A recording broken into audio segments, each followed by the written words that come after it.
అహంకారం, నియంతృత్వం, విచ్చలవిడితనం ఏదంటే అది చేస్తాననుకుంటే ప్రజలు క్షమించే పరిస్థితులు లేరు. అదే ఈరోజు నిరూపించే పరిస్థితికి వచ్చారు.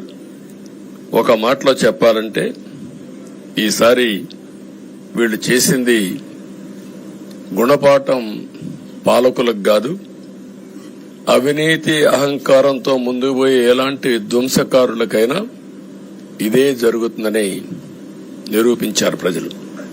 దానికి మనస్ఫూర్తిగా అభినందిస్తున్నా. అదే సమయంలో 5 సంవత్సరాలు మా కార్యకర్తల పడిన ఇబ్బందులు, చాలా మంది స్లీప్లెస్ నైట్స్,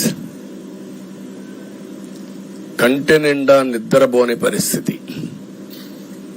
అక్కడి నుంచి నేను చూస్తే చాలా కడాన మనిషిని హింస పెడుతూ, నువ్వు ప్రాణంతో బతకాలంటే జై జగన్ అనమంటే జై తెలుగుదేశం, జై చంద్రబాబు అని ప్రాణాలు వదిలిన సందర్భం చంద్రయ్య. ఇది తలుచుకుంటే ఆ కమిట్మెంటే, ఆ త్యాగాల ఫలితమే ఈరోజు ప్రజాస్వామ్యాన్ని కాపాడుకోగలిగాం. ఒక మా కార్యకర్తలకే కాదు, మీడియా 5 ఏళ్లు మీరు పడిన ఇబ్బందులు, మీరు కోర్టుల చుట్టూరు తిరిగిన ఇది, మిమ్మల్ని సిబిసిఐడి ఆఫీసులో పెట్టి వేధించిన విధానం, అవి తలుచుకుంటే ప్రజాస్వామ్యమే సిగ్గుతో తలంచుకోవాలి. అలాంటి సంఘటనలు జరిగాయి. మేనేజ్మెంట్ని ఒకరినని కాదు, ఎవరినైనా పట్టుకురావచ్చు, ఏదైనా చేయొచ్చు అనే ధీమా వచ్చేసి ఇష్టానుసారంగా ప్రవర్తించే పరిస్థితికి వచ్చారు. అదే సమయంలో ప్రజల మీద, మా పార్టీ మీద సరే, ఈవెన్ జనసేన పవన్ కళ్యాణ్, ఆయనకు కూడా స్వేచ్ఛ లేదు. ఎక్కడైనా సరే విశాఖపట్నానికి వెళితే ఉన్న పళంగా విశాఖపట్నం నుంచి వెకేట్ చేయాలని తిరిగి, అంటే నగర బహిష్కరణ. ఒక నాయకుడిని నగర బహిష్కరణ చేస్తే కారణం చెప్పకుండా ఇంకా వేరే వాళ్ళ కథ ఏముంటుందో మనం ఆలోచించుకోవాల్సిన అవసరం ఉంది. కేసులు పెడితే ఎందుకు పెట్టావు కేసు అని అడిగితే దానికి సమాధానం చెప్పకుండా ముందు నిన్ను అరెస్ట్ చేస్తున్నాం, తర్వాత కేసు డీటెయిల్స్ ఇస్తా ఉంటారు. ఇలాంటి చాలా జరిగాయి. ఇవన్నిటికీ పరిష్కారం కోసం ఈరోజు మనం చూసిన తర్వాత, ఇది మాకేదో అధికారం అని మేము అనుకోవడం లేదు, ఒక బాధ్యత. మేము పాలకులమే కాదు సేవకులం అని చెప్పి నినాదానికి శ్రీకారం చుట్టారు. ఇవన్నీ గుర్తుపెట్టుకొని పనిచేస్తాం. నేను చాలా స్పష్టంగా సూపర్ 6 ఇచ్చాం. అదే మాదిరిగా ప్రజాగళం ఎన్నికల మేనిఫెస్టో ఇచ్చాం. ఇవన్నీ కూడా ప్రజల్లోకి బాగా వెళ్ళాయి. ఒక హోప్ క్రియేట్ అయింది. ఇవన్నిటి ఫలితాలే నిన్న వచ్చాయి. అదే మాదిరిగా మేము ఇక్కడ మీరు చూస్తే, ఒక పక్క తెలుగుదేశం పార్టీ మొట్టమొదటిసారిగా పవన్ కళ్యాణ్ గారు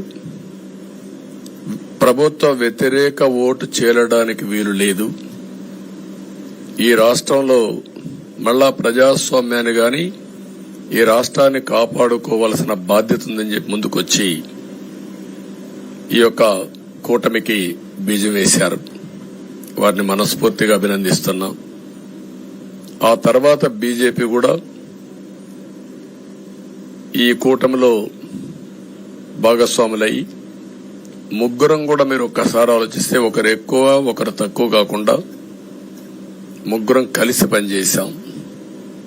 బేషిజాలు ఎక్కడా లేకుండా మేము ఏదైతే చెప్పామో, ప్రజలు గెలవాలి, రాష్ట్రం నిలబడాలి, దీనికోసం పై స్థాయి నుంచి ఢిల్లీ నుంచి వచ్చినటువంటి బీజేపీ నాయకులు గాని, ప్రధానమంత్రి అమిత్ షా గారు గాని, ఇక్కడుండే పవన్ కళ్యాణ్ గాని, తెలుగుదేశం పార్టీ కేంద్ర నాయకత్వం నుంచి కింది వరకు అందరం కూడా ఒక ట్రూ స్పిరిట్ తో పనిచేశాం. 175 అసెంబ్లీలు, 25 అసెంబ్లీలు, అన్ని పార్టీలకు సంబంధించిన సీట్లుగా ఎన్డీఏలో భాగస్వాములుగా ఒక బాధ్యతతో ముందుకు పోయాం. అందుకే ఈ అనూహ్యమైనటువంటి విజయాన్ని సాధించగలిగాం. ఇక్కడి నుంచి బాధ్యత ఉంటుంది. ఆ బాధ్యతని ఏ విధంగా చేయాలనో అవన్నిటి కూడా ప్రణాళికలు తయారు చేసుకుంటాం. అంటే ఈ 5 సంవత్సరాలు జరిగిన విధ్వంసం మీరు ఒకసారి చూసిన తర్వాత ఇది ఒక 30 సంవత్సరాలకు ఎంత డ్యామేజ్ చేయాలనో అంత డ్యామేజ్ జరిగింది. వ్యవస్థలు విధ్వంసమయ్యాయి. మొత్తం ఎకానమీ కుప్పగూలిపోయింది. అప్పులైతే ఎంత చేశారో ఇంకా లోతు పోతే తప్ప మనకు తెలియదు. ఎక్కడెక్కడ చేశారో ఏమేం చేశారో తెలియదు. ఇంకొక పక్క ఎక్కడికక్కడ సహజ సంపద, ఒక శాండ్ కావచ్చు, మినరల్ వెల్త్ కావచ్చు, లేకపోతే ఏదంటే అది ఇంకా మాకు అడ్డే లేదు, ఏమైనా చేయగలుగుతాం, ఎవరైనా అడ్డొస్తే తొలగించుకుంటా పోతామనే ధీమాతో ముందుకు పోయారు. కొంతమంది భయపడి రాలేకపోయారు, ఎదిరించలేకపోయారు. నా కళ్ల ముందర ఒక రైతు చూస్తే ఆ పొలం పక్క నుండి ఇసుక తీసేస్తే అక్కడ భూగర్భ జలాలు ఉండవు. వ్యవసాయానికి నీళ్లు కూడా కొరత వస్తుంది. పక్క నుండే పొలాల్లో కూడా నీళ్లు ఉండవు. కానీ మాట్లాడే సాహసం చేయలేకపోయాడు.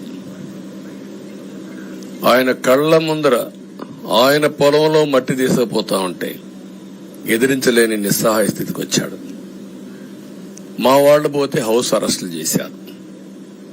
ఇవన్నీ చెప్పుకుంటూ పోతే ఒకటి కాదు, చాలా జరిగాయి. అవన్నీ కూడా ఏ విధంగా చేయాలనో చేస్తున్నాయి.